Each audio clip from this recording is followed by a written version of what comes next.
नमस्कार, संघर्ष वृत्तवाहिनीमध्ये आपलं स्वागत।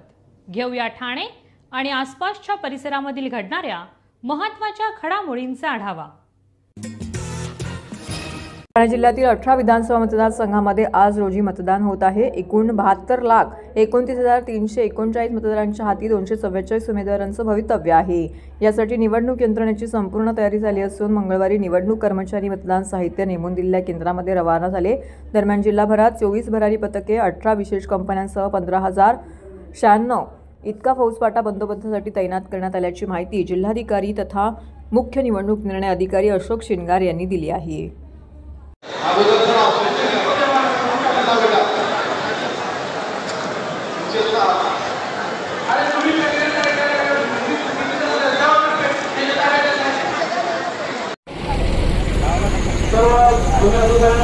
आपण आपल्या बसवर बसायचं सर्व दोन अधिकाऱ्यांना विनंती आहे ज्यांना आपल्याला बस आराम केलेला आहे काही समस्या असतात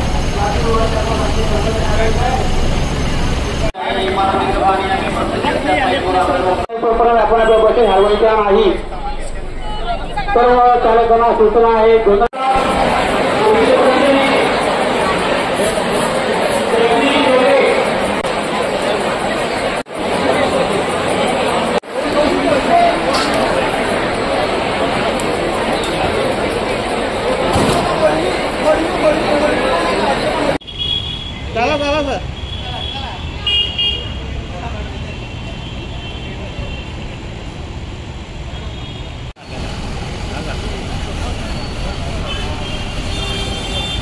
जातील नाही तिकडनं आला ना तेच बोललो इथून जाता येईल ना खाली उतरून जातील ना इथून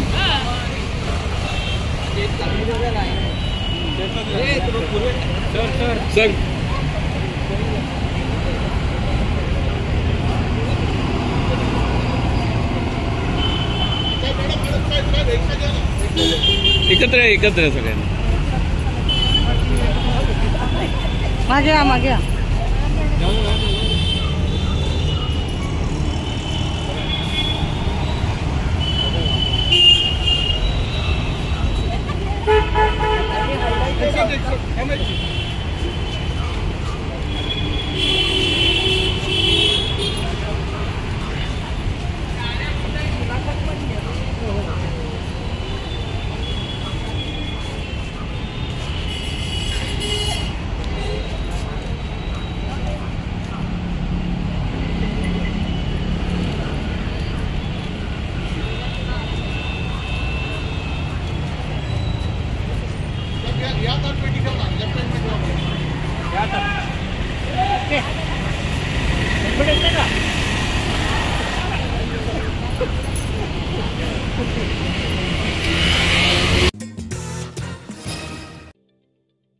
ठाणे महानगरपालिकेचे मालमत्ता कर म्हणजेच प्रॉपर्टी टॅक्स भरण्याचे आवाहन।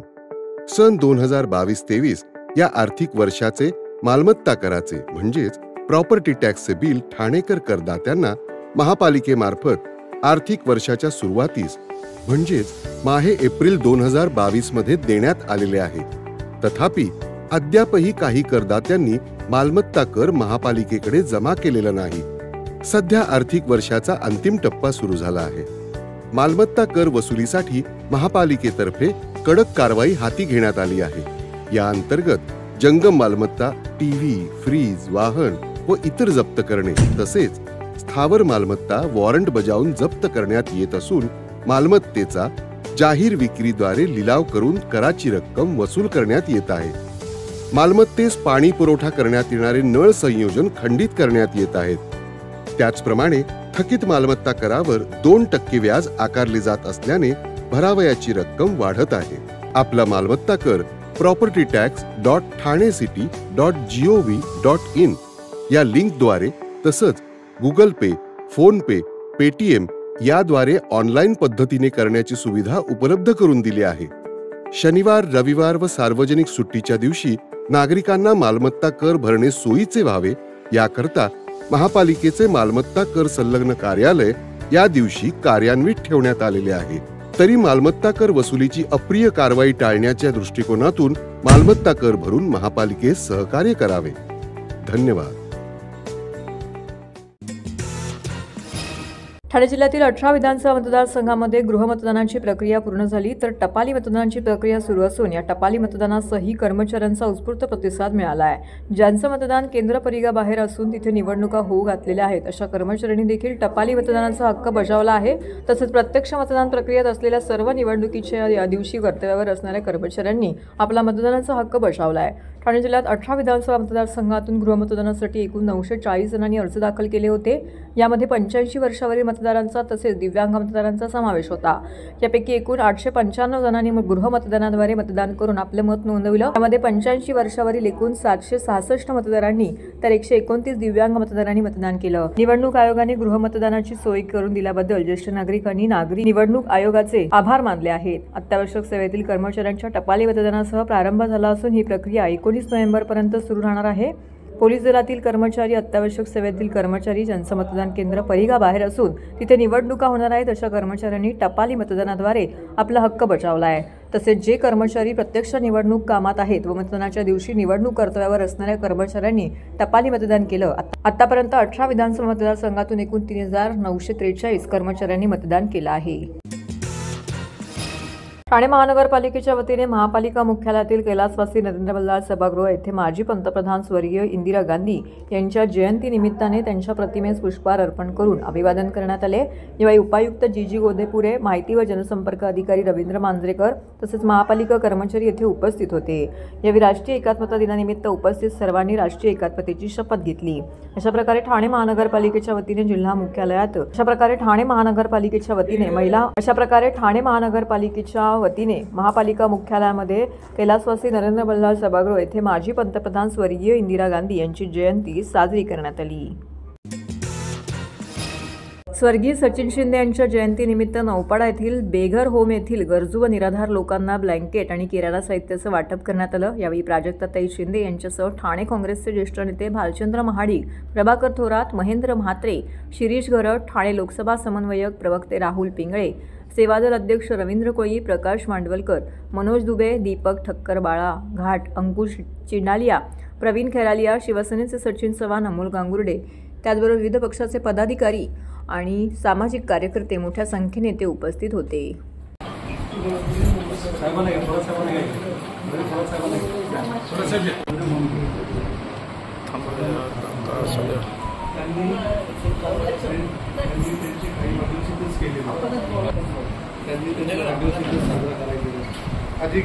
त्या काकांना द्या ताई.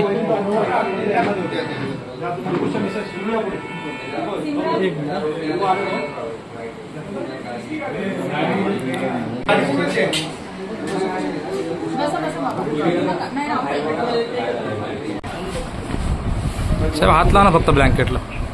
हां बस.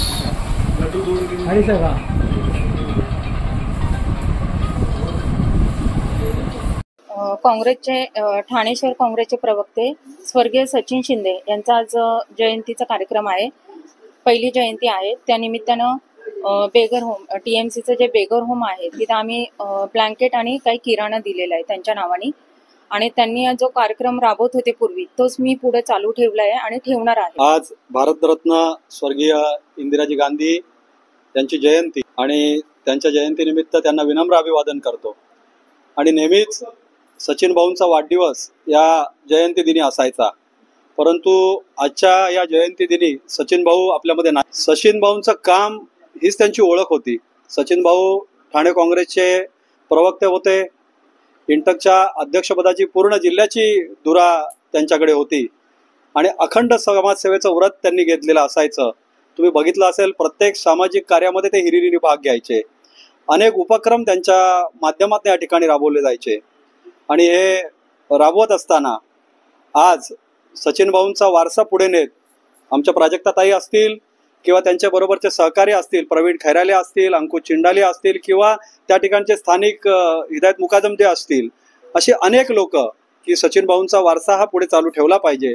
आणि प्राजक्ताताईंनी पुढाकार घेत त्यांच्या माध्यमातून जे जे कार्यक्रम राबवले जायचे सामाजिक, ते कार्यक्रम पुढे ठेवण्याचं त्यांनी आजच्या या दिनी, त्यांच्या जयंती दिनी त्यांनी हे उपक्रम या ठिकाणी राबवलेले आहेत. आणि सचिन भाऊ जे जे कार्यक्रम राबवायचे ते प्राजक्ताताईंच्या माध्यमातून यापुढे भविष्यामध्ये राबवले जातात. जागतिक कीर्तीच्या महान नेत्या सर्वांच्या वंदनीय इंदिरा गांधी यांच्या जयंती दिनानिमित्त आज या ठिकाणी आपल्या सर्वांचे जवळचे अतिशय मनमिळावू सचिन शिंदे ज्यांनी युवक काँग्रेस पासून अतिशय या ठाणे शहरामध्ये काँग्रेस पक्षाचं अतिशय निष्ठेने काम केलं आणि काँग्रेस पक्षाची जी ध्येय धोरणं आहेत, इंदिरा गांधींनी ज्याप्रमाणे गोरगरिबांसाठी सेवा केली, सर्वसामान्यांसाठी सर्व धर्मसमभाव या जागून, त्याचप्रमाणे सचिन शिंदे देखील आपल्या संपूर्ण जीवनामध्ये इंदिरा गांधींचे जे उपक्रम होते ते सातत्याने या शहरामध्ये ते गोरगरिबांसाठी राबवत होते आणि म्हणून त्यांचं अकाली निधन झालं. त्यांचा समाजसेवेचा जो वारसा आहे ते व्रत त्यांच्या सुविद्य पत्नी यांनी स्वीकारलेलं आहे आणि त्यांच्या विभागातील सर्व प्रवीण खराले असतील, हिदायत मुकादम असतील, अंकुश असेल, माडिक असेल, हे सर्व कार्यकर्ते या पुढील काळामध्ये निश्चितपणे सचिन शिंदे यांचं जे कार्य आहे ते पुढे नेण्यासाठी त्यांना मदत करतील या ठिकाणी मी अशी अपेक्षा व्यक्त करतो. आणि या ठिकाणी ज्यांना आपण त्यांच्या हस्ते जे ब्लँकेट दिलेले आहेत त्या सर्वांना या शुभेच्छा व्यक्त करतो आणि त्यांचं जीवन अतिशय सुसह्य आरोग्यदायी राहावं अशी या ठिकाणी मनोकामना व्यक्त करतो. पुढील 2 दिवस सोशल मीडियात प्रचाराचा धुरळा उडणार असल्याचं, येथील अपप्रचार आणि चुकीच्या प्रचारावरती प्रशासनाची 24/7 अशी करडी नजर राहणार आहे. तसेच आज पावेतो जिल्ह्यात एकही पेड न्यूजचे प्रकरण नसल्याचा निर्वाळा जिल्हाधिकारी तथा जिल्हा निवडणूक अधिकारी अशोक शिंगारे यांनी पत्रकार परिषदेमध्ये केला आहे. ठाणे जिल्हाधिकारी कार्यालयात आयोजित पत्रकार परिषदेमध्ये बोलताना शिंगारे यांनी 20 नोव्हेंबर रोजी होणाऱ्या विधानसभा निवडणुकीच्या मतदानासाठी 10,935 पोलीस कर्मचारी व 4,161 होमगार्डसह 24 पथके सज्ज असून प्रत्येक मतदान केंद्रावरती CCTV कॅमेऱ्याची नजर असणार असल्याचं सांगितलं. मतदान यंत्रांची सरमिसळ प्रक्रियेची 3री फेरी पूर्ण झाली आहे. सी-विजिल ॲपवरती एकूण 1,655 तक्रारी प्राप्त झाल्या आहेत. 1,655 तक्रारी प्राप्त झाल्या असून त्यापैकी 93% तक्रारीचं निराकरण 100 मिनिटांऐवजी 48 मिनिटांच्या आत करण्यात येणार आहे. याशिवाय मतदान केंद्रावरती आवश्यक सोयीसुविधा तसेच मंडपातील केंद्रात मोबाईल टॉयलेटची सुविधा करण्यात आली आहे. विधानसभा निवडणुकीत उमेदवारांच्या प्रचारार्थ छापल्या जाणाऱ्या पेड न्यूजवरती लक्ष ठेवण्यासाठी नेमलेल्या एकत्रित प्राधिकरण व माध्यम कक्षाकडे एकूण 127 उमेदवारांचे अर्ज प्राप्त झाले होते. त्यातील 358 व्हिडिओ, 49 ऑडिओ, 6 पथनाट्य, 3 IVR call, 1 text message, 1 WhatsApp message, 110 digital poster अशा एकूण 528 मजकुरांना परवानग्या देण्यात आल्या आहेत. तर हे होतं संघर्ष वृत्तवाहिनीचं आजचं बातमीपत्र. उद्या पुन्हा भेटू याच वेळी याच ठिकाणी ताज्या घडामोडींसह. तोपर्यंत नमस्कार.